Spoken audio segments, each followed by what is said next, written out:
पति के रिश्तेदार। शादी के 9 साल बीतने के बाद भी पति पत्नी में काफ़ी झगड़े होते थे। झगड़ों की वजह तो अलग-अलग होती थी, लेकिन उनमें सबसे मुख्य वजह यह थी कि पति और पत्नी के विचार कभी आपस में नहीं मिलते थे। जहाँ पति स्वभाव से नेक, सेवाभावी और सबके प्रति समभाव रखने वाला था, वहीं पत्नी का स्वभाव स्वार्थी और भेदभाव करने वाला था। पति पत्नी के स्वभाव और उसके व्यवहार से तंग आ गया था। वह हमेशा कोशिश करता रहता कि पत्नी का आचरण और स्वभाव में किसी तरह बदलाव आए। पत्नी अपने ससुराल साइड के रिश्तेदारों के साथ कभी सीधे मुंह बात न करती। कई लोग उसके खराब व्यवहार के कारण नाराज हो जाते, लेकिन पत्नी उसकी भी परवाह नहीं करती। पति को इस बात से काफ़ी दुख होता कि उसकी पत्नी उससे इतने विपरीत क्यों है। परेशान हो चुके पति ने अब खुद ही परिस्थिति को सुधारने का मन बनाया और एक प्लान बनाया। अगले दिन पति ने पत्नी से कहा, सुनो पूनम, मैं सोच रहा था कि मम्मी पापा, बहन भाई और उनके बच्चे को घर पर इनवाइट कर लेते हैं। काफ़ी समय हो गया उनसे मिले हुए। इसी बहाने उनसे मिल भी लेंगे और उनके साथ थोड़ा समय बिताने के लिए भी मिल जाएगा। तुम क्या कहती हो?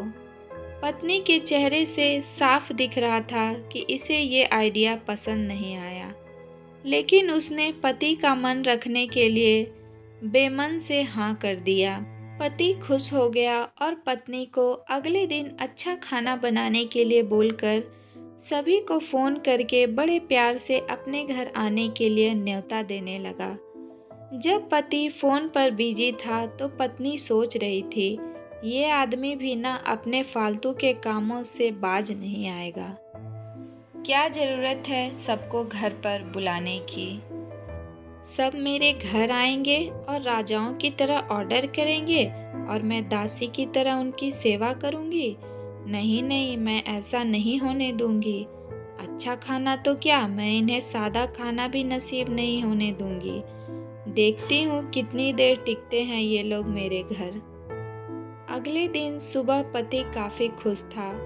जब सिर्फ 2 ही घंटे बचे थे सभी मेहमान के आने के लिए, पति ने अपनी पत्नी से पूछा, अच्छा बताओ तो सही, आज सबको खाने में क्या स्पेशल खिलाने वाली हो? पत्नी मुंह बनाते हुए बोली, स्पेशल खाना क्यों? तुम्हारे माँ बाप भाई बहन कोई मेहमान थोड़ी है, उनके लिए कोई स्पेशल खाना नहीं बनाया है। वह भी वही खाएंगे जो हम खाते हैं। आज घर में सिर्फ दाल चावल बना है, क्योंकि और कुछ बनाने के लिए सामान नहीं था। पत्नी की बात सुनकर पति गुस्सा हो गया और बोला, तुम कभी नहीं सुधरोगी। अगर घर में सामान नहीं था तो मुझे एक बार बता दिया होता, मैं बाजार से जाकर ले आता, लेकिन कुछ ढंग का तो खाना बना लेती। अब सिर्फ 1 घंटा बचा है और सभी आने वाले हैं। मैं क्या मुंह दिखाऊंगा उनको? तुम ही रहो यहाँ, मैं तो जा रहा हूँ। उनके जाने के बाद ही वापस आऊँगा, कहकर पति घर के बाहर चला गया। पत्नी को तब तक पति की बातों का कुछ फर्क नहीं पड़ा था, जब तक मेहमान घर पर नहीं आ गए। और जैसे ही सब मेहमान घर पर आए तो पत्नी के होश उड़ गए, क्योंकि भाई, बहन, माँ बाप और बच्चे वह उसके पति के रिश्तेदार नहीं बल्कि खुद उसी के थे। यानी कि पति ने अपने माँ बाप को नहीं, अपने ससुराल वालों को खाने पर इनवाइट किया था। पत्नी अब काफ़ी परेशान हो गई, क्योंकि अपने ससुराल वालों को परेशान करने के लिए ना सिर्फ उसने सादा खाना बनाया था, बल्कि खाने में ज़्यादा नमक और मिर्च भी डालकर रखा था। अपने मायके वालों को सामने देखकर पत्नी हाथ मलने लगी। थोड़ा सोचने के बाद पत्नी ने अपने पति को फ़ोन मिलाया और कहा, तुमने मुझे पहले क्यों नहीं बताया कि मेरे मम्मी पापा और भाई बहन आने वाले हैं? तुम पहले बता देते तो मैं अच्छा खाना उनके लिए बनाती। पति ने कहा, मैंने वही बताया था जो मैं मानता हूँ। मैंने कभी तुम्हारे परिवार वालों को पराया नहीं समझा और तुमने कभी मेरे परिवार वालों को अपना नहीं माना। और मैं जानता हूँ कि तुमने यह सोच कर कि मेरे मम्मी पापा और भाई बहन आने वाले हैं, जानबूझकर घटिया खाना बनाया। अब तुमने जो किया है उसे तुम खुद ही भुगतो। मुझे पता है तुमने मुझे इसलिए फ़ोन किया होगा ताकि बाहर से खाना मंगवा सको, लेकिन मैं ऐसा नहीं करूँगा ताकि तुम्हें तुम्हारे किए की सज़ा मिल सके। इतना कहकर पति ने फ़ोन कट कर दिया। ना चाहते हुए भी पत्नी को अपने मायके वालों को वही खाना खिलाना पड़ा।